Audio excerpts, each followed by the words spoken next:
Hey guys, welcome to another edition of Paul Black's Garage. Today we're just kind of doing an overview of what I ordered this week. I'm hopefully going to have these things in this 88 model GMC Sierra by tomorrow. I did a video showing where the previous owner had cut the springs on the factory springs, and it just makes for a terrible ride.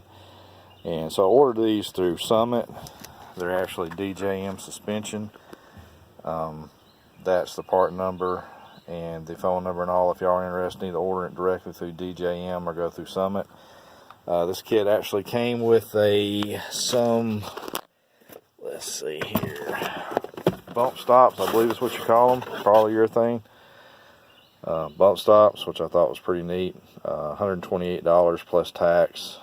It was free shipping, but the tax and all was like, I think the tax on all of it was $15. And then I ordered a couple of these isolators, which I don't believe these are for shocks.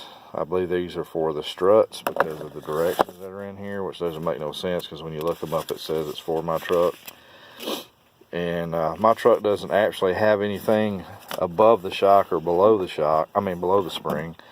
So these are going to go in there anyway on the top, and we'll just go and see how that works out. May end up having to buy some dampeners or something else, but there's the part number on that. They're Mogs. I think I gave like $7 some change a piece for them. So roughly $15–16. This is the part number on the coil spring for an 88, I think, through a 94 to a 98, I believe. Not 100% sure, but I'd looked your application up and gave $128.99, $7.99 a piece for the isolators, which I ordered 2 of those, which came out to about $15–16 I mentioned before, and $15 and something tax, so it was like $144 shipped to my front door, $150, give a few pennies. And we'll be putting these on tomorrow. Today's Thursday. I'm off the next couple of days, thank God. And when I get the springs out, I'll show you how bent up they were and compare them to the ones that I ordered. And as you can see, I can put my fist in here on this side, and this side is the one that's bent.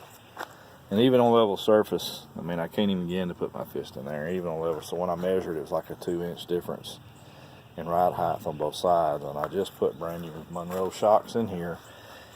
So I'm hoping that once I install these springs and the bump stocks, and I have it looks like a bad idler arm on that side. I know you can't see it from where we're at, but it's pretty wore out and lower ball joint. So I'm going to replace those 2.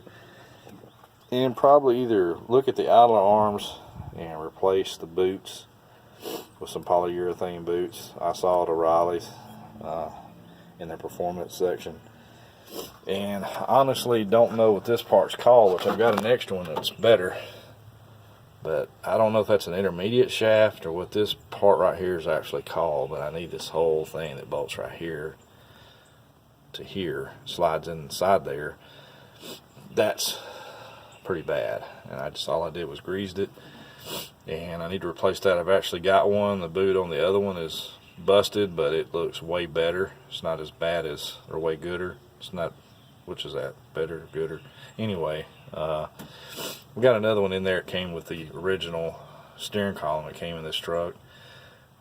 Probably gonna try to replace it too. But another thing that I'm gonna do, I saw at O'Reilly's, they had 3 foot 3/8 braided line, and I keep having fuel issues where after the car runs for about 30 minutes, I lose fuel pressure, and it acts like I'm having one of this hose collapse, which this was done this way when I bought the truck. And I'm going to run the 3 foot braided line probably around to the back here somewhere, and around to the carburetor.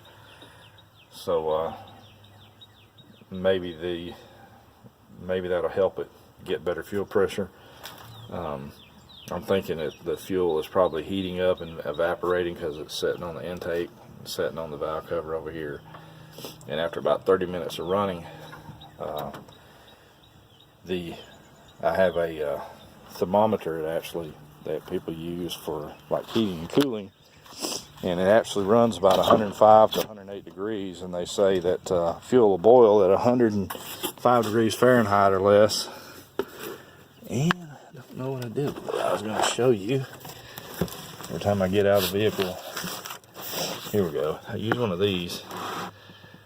You can actually get that'll give you a true temperature of everything on the engine, which a lot of people do. Heating and air use these things, but when I use it on the fuel line, it's running about 105 degrees Fahrenheit, which they say around 105 to 106 degrees at a boil, and I think it's vapor locking. But anyway, going to change that out and see if that helps. And I know Mr. Gasket fuel pressure regulator sucks.